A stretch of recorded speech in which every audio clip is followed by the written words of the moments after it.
I feel awfully good about my preseason pick. You the did Warriors. pick Golden State. They should be favored to win the championship. They're the best team, period. They got the most firepower. And I think this is what both teams can take from this. Number one, with Golden State, Steph Curry's the engine.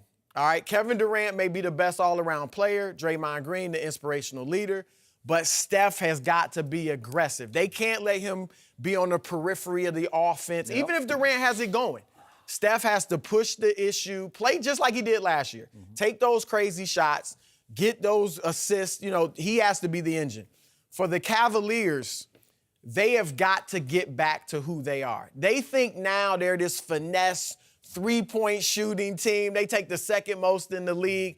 They got to get back to being a tough-minded, hard-nosed, defense-first team. They're like middle of the road in the league defensively. And they can outshoot everybody else, Toronto, Boston, the Clippers, maybe San Antonio, but they can't outshoot the Warriors. They're not going to beat the Warriors that way. I really think going forward, I'm not writing the Cavs off, but this is kind of their only hope, that LeBron James' greatness, he can muster up some type of performance in the finals where he lifts a team over a club that is clearly superior. That's their only hope, that his greatness and Kyrie's greatness can help them beat a better team, because Golden State's better.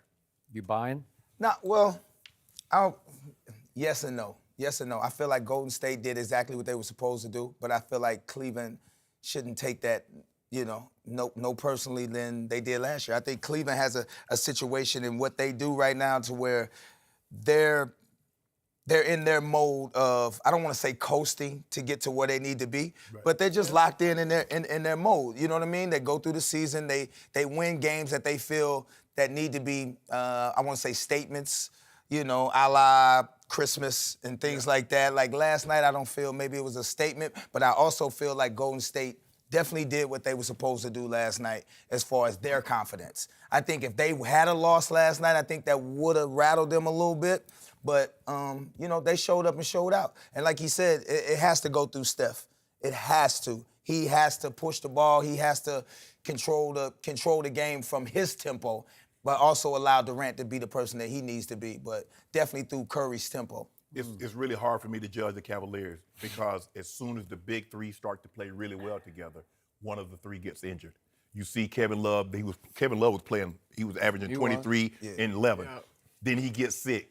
Kyrie has the hamstring. Yeah. Now, J.R. Smith goes down early with the thumb injury. So now we got to get Kyle Korver. So now, okay, how do we ingratiate Kyle Korver into the offense when Kyrie's missing, when Kevin Love's missing?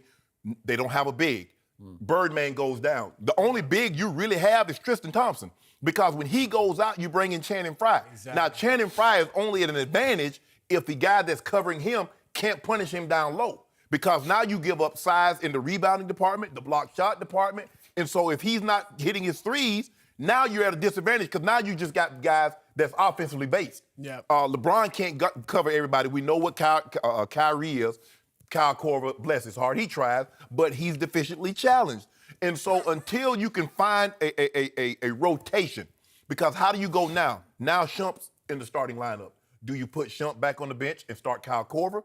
Is Richard Jefferson still going to be the first guy off the bench? So how do you get a rotation? I think that's the biggest thing for the Cleveland Cavaliers. What's going to be our rotation? Does LeBron is playing entirely 2 minutes. He's playing the third most minutes in the NBA behind Zach LaVine and Kyle Lowry. LeBron James is 32 years old, but he has 35-year-old minutes on his legs.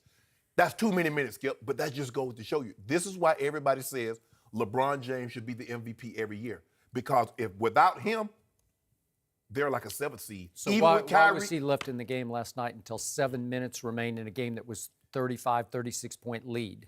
That's a good question. Yeah, I mean, great one. He shouldn't have been in the game. You know why I think? Stats? I think Ty Lue looks at Golden State as having one Achilles heel, and that is, can they close even a 35-point lead? And there was a long stretch, late like third, and they went over. It was almost 8 minutes that Golden State went without a field goal. Now, they're way up, but they couldn't score a field goal until Iguodala finally got loose for a little lay-in, right? Yes. And in that stretch, they cut it to whatever it was, down to like 20. 22. But I think Ty Lue is looking at a team that 2 Friday nights ago at home blew a 24-point lead, Golden State did, to Memphis, who can't really score. I mean, they're not like a machine, right? No. Right. Okay? And they blew a 24-point lead and lost at home because it's like, your turn, my turn. Who's going to close the deal for us? And you made the point last time we talked about this. Golden State had not beaten a good team yet this year, like an elite team yet. And so I think Ty Lue was sitting back thinking, are they starting to fold? I'm going to leave Braun and company in there. All the starters all stayed in. And Love's beat up, but still. But he let them get too far out, though. Yeah. You can't let them get 35, 36 points out. Now, 18, maybe you can make a push, go to the fourth quarter under 10. And now you got something. Well, and I'll remind you, on Christmas in Cleveland, they're up 14 with 9.5 minutes to go, and they blew that. Right? I mean, if you look at the Cavs, though, you mentioned Love and Kyrie, and this goes to my point of them getting away from who they are. Love has shot 36% over the last 12 games. Kyrie shot 41% over that stretch. They are getting too loose again. And you're right. Look, they're coasting. They've lost 3 or 4. It wasn't just yesterday. They haven't played well for a while. And they know they're going to win the East no matter what. And I do think they can turn it up in the playoffs. But Golden State is just stacked. And another thing. It's just stacked. They're getting real loose with the basketball. Yeah. I mean, they're getting real careless. I mean, LeBron is getting careless. Kyrie, I think that hamstring is bothering Kyrie more than they're letting on. He's not even close to finishing at the basket like he was before this So he and Braun had 6 turnovers apiece. You're going to probably lose that game on the road. But this is what shocked me. I lost sight of the fact that Golden State is leading the NBA in block shots, in steals, in deflections, which all contributes to fast break points. They lead in fast break points.